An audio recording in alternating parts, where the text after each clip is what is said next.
Épisode 0, l'histoire d'une naissance. Bien le bonjour, belle étincelle. Bienvenue dans Miroir de Femme, le podcast épanouissant pour les femmes, les mères en quête d'évolution et de spiritualité. Je m'appelle Bénédicte. Je suis guide pour des voyages d'exploration intérieure grâce au miroir magique que le monde qui nous entoure nous offre. Je m'adresse à toi, belle femme, en recherche d'équilibre entre ton rôle de femme et de mère, toi qui désires être à l'écoute de tes véritables besoins, avec cette volonté d'y répondre en toute légitimité et sans culpabilité. Toi qui ressens l'envie de répondre à l'appel de ton âme pour grandir en conscience et vivre ta spiritualité en toute liberté au quotidien. Je vais te conter ici des histoires de la magie, de l'âme qui agit, des récits de clés qui t'ouvriront de nouvelles portes pour élargir ta vision. Prête pour le grand voyage? Alors c'est parti, abonne-toi pour que chaque épisode arrive à toi. Épisode 0, c'est l'annonce, c'est la mise au monde de mon nouveau bébé. Oui, le podcast Miroir de Femme. L'accouchement est prévu le 1er mai 2024. Oui, ça y est, je me lance. J'ai tant de choses à te raconter. Je suis si heureuse de pouvoir partager avec toi mes conscientisations, pouvoir témoigner de mes apprentissages, des enseignements que ma vie de maman, d'entrepreneuse et de femme spirituelle m'ont permis. J'ai envie de te transmettre ce que j'ai compris de l'effet miroir, ce qu'il m'a apporté dans ma vie, et aussi le pouvoir des mots, la parole d'or. Et aussi ce qui me tient à cœur, c'est de te faire découvrir ma vision de la lecture akashique. Ce réceptacle d'énergie, de vibration, d'amour, qui est là pour m'aider, mais qui me permet aussi d'accompagner bien des femmes pour du bon et du beau. Alors, tu te demandes qui je suis, je te raconte un peu mon histoire. Qu'est-ce qui fait qu'aujourd'hui, je t'annonce cette naissance, celle du miroir de femme? Voilà 7 facettes qui m'ont aspiré à me présenter à toi, ici, maintenant, comme une guide énergétique et vibratoire. Un peu comme une guide de haute montagne qui connaît un petit peu les creux et les bosses, mais moi, c'est plutôt le monde intérieur. Alors, une des premières facettes qui m'a conduit sur ce chemin-là, c'est ma sacrée vie de maman de 3 grands enfants maintenant. Rôle très challengeant, je dois bien l'avouer. Mes enfants sont pour moi mes plus grands maîtres. Ils m'ont offert des leçons de coaching que personne n'a égalées jusqu'à présent, je dois bien le dire. La deuxième facette, c'est mon profil d'entrepreneuse multicasquette. J'ai créé des activités, entre autres ateliers d'art plastique. J'ai aussi créé une entreprise de fabrication de supports de communication visuelle. J'ai fait de la création artisanale, j'ai créé un spectacle et bien entendu, rentre là-dedans le rôle de mère au foyer. J'aime être ma propre patronne. J'ai besoin d'une certaine liberté. Une troisième facette, c'est l'évolution de ma vie, la transformation. En 2016, c'était une année très complexe. Beaucoup de domaines de ma vie s'effondraient et en décembre de cette année-là, je me suis dit, il y a un truc en moi qui vibre pas bien. Si je ne change pas les choses, je vais tomber gravement malade. J'avais eu l'écho d'une naturopathe et j'ai été la voir, une petite Italienne qui m'a dit, toi, tu vas faire le Reiki. Waouh, qu'est-ce que c'est que cette bête? Et ben c'est comme ça que je suis rentrée dans le monde énergétique, que j'ai découvert une autre façon de voir la vie, pour pouvoir régler ma station sur ce que je désire.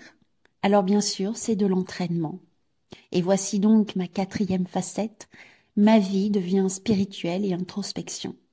En effet, depuis 2017, j'ai décidé de reprendre les rênes de ma vie et je me suis formée, donc j'ai été initiée au Reiki 1 et 2. J'ai essayé de faire aussi un stage pour prendre confiance dans mon intuition, aller ouvrir la porte du cœur, les portes du cœur. J'ai appris la lecture d'âme, le magnétisme. J'ai fait aussi beaucoup de méditation et c'est ouvert à moi la lecture akashique. J'ai vécu plusieurs séances et l'une d'entre elles m'a conduit au final à entrer en contact avec un tarot, le tarot akashique.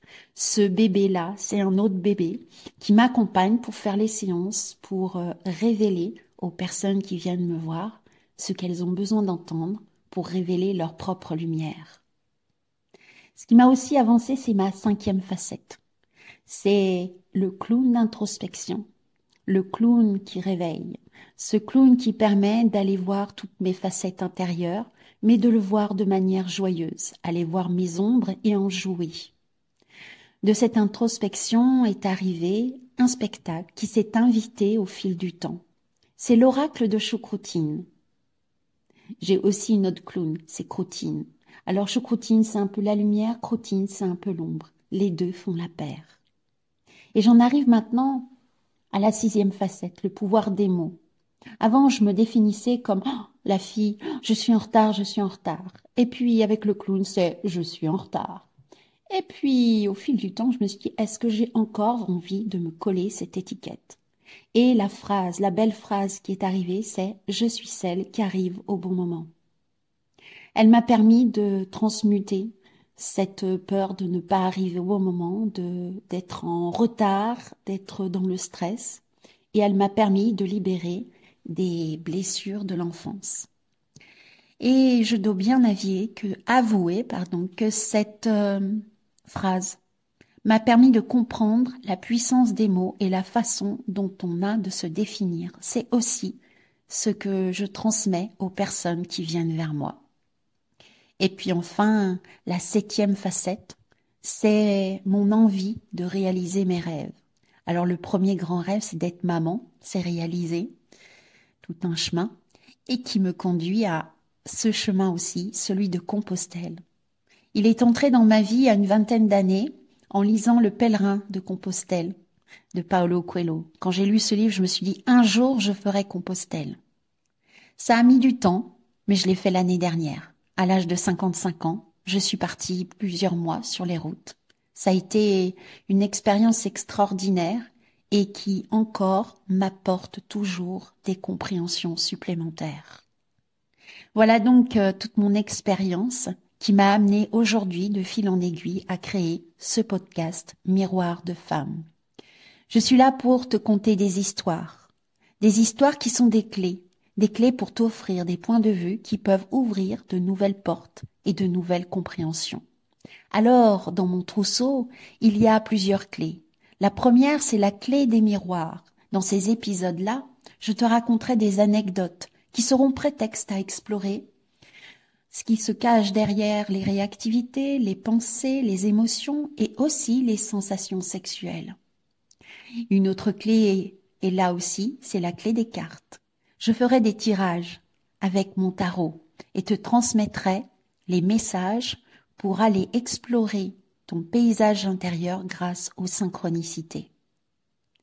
Une 3e clé, la clé des fées. Là, j'ai une grande envie de te faire connaître des magiciennes qui ont à cœur de réaliser leurs rêves. Elles pourront te délivrer leurs formules, leurs portions, pour que toi, à ton tour, tu puisses avoir la joie de réaliser des rêves qui sont peut-être sous le tapis actuellement.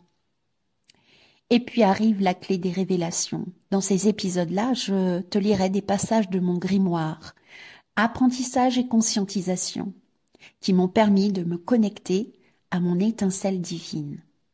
Je te donnerai des trucs et astuces peut-être, à voir. Et la dernière clé pour l'instant est la clé des compréhensions. Là, je te transmettrai des lectures, je te ferai la lecture de textes inspirants qui m'ont fait grandir et qui me font grandir dans ma conscience personnelle. Alors voilà, bienvenue dans ma bibliothèque de conteuses, d'histoires, avec une vocation à transmettre une spiritualité concrète et ancrée, au service de ton quotidien, pour aussi de belles relations avec toi, avec les autres et avec le monde.